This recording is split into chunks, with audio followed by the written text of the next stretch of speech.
The woman considered to be the top candidate to become the next Secretary of State has taken herself out of the running. UN Ambassador Susan Rice withdrew her name following weeks of criticism from Senate Republicans who threatened to block her nomination.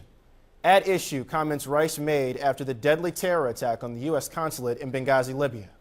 Rice explained her decision to back away from possibly becoming America's next top diplomat. This is part of what she had to say last night on NBC.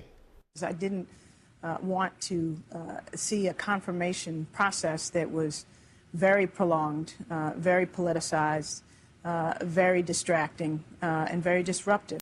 Joining us this morning, MJ Lee, Assistant Editor of Financial Services for Politico. MJ, good morning to you. Good morning. What was it that really led Ambassador Rice to make this decision, and right now?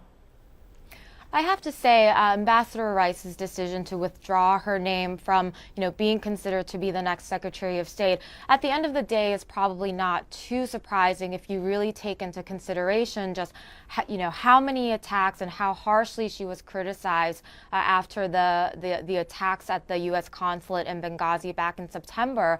Many lawmakers sort of went after the ambassador for how she dealt with the aftermath of the attacks, and I think since then it's really been difficult for her to sort of see a path forward, even if the president had decided to nominate her. There were several senators who sort of vowed to block her nomination, and so I think this was probably more political trouble than was worth, and she made that very clear. She said that she was very disappointed that she couldn't sort of have the chance to serve in this very important role, but at the same time she acknowledged that she doesn't believe that she did anything wrong, and for the president and for the good of the country, it's time for her to sort of take her name out of the hat. You mentioned some of the senators that went after the ambassador, John McCain, Lindsey Graham, just to name a couple of them. What was their reaction to this? It was swift.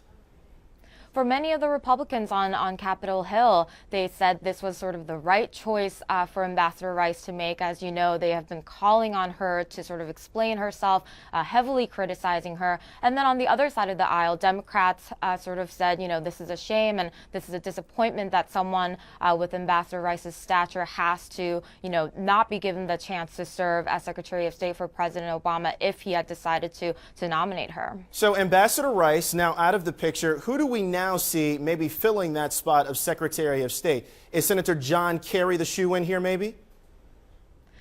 I think the whole drama over Ambassador Rice has really just shown that, a person who is surrounded by controversy, it's difficult for a person who is sort of caught in drama to, get nominated and then get through the Senate process of actually, winning the nomination. And you mentioned Senator John Kerry, whose name has been floated quite a bit as another possible candidate to be Secretary of State when Hillary Clinton leaves, perhaps next year. And I think that he, has a long history of serving on Capitol Hill, and, he has gained some credibility among his Republican colleagues as well. And so I think that that's definitely the name that a lot of folks in Washington are talking about. Let's talk about the fiscal cliff for a moment. President Obama and House Speaker John Boehner having a frank conversation, as aides described it last night, about an hour or so.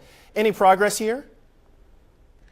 I think that everyone who was sort of holding their breath and hoping to see some, details, a detailed readout of the president's meeting with House Speaker Boehner, they were probably very disappointed. The details that we got from the meeting from both Boehner's aides as well as White House aides, there were not that many specifics. It was described as being a frank meeting. As you mentioned, it lasted a little under an hour. And, they simply said the lines of communication still remain open. But, what were sort of the substantive things that were discussed at this meeting?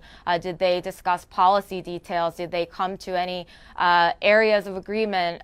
We don't know that yet. MJ, and maybe in the coming days we will. Before we let you go here in the last few seconds that we have, do you get the sense that Congress will be spending the holidays in Washington?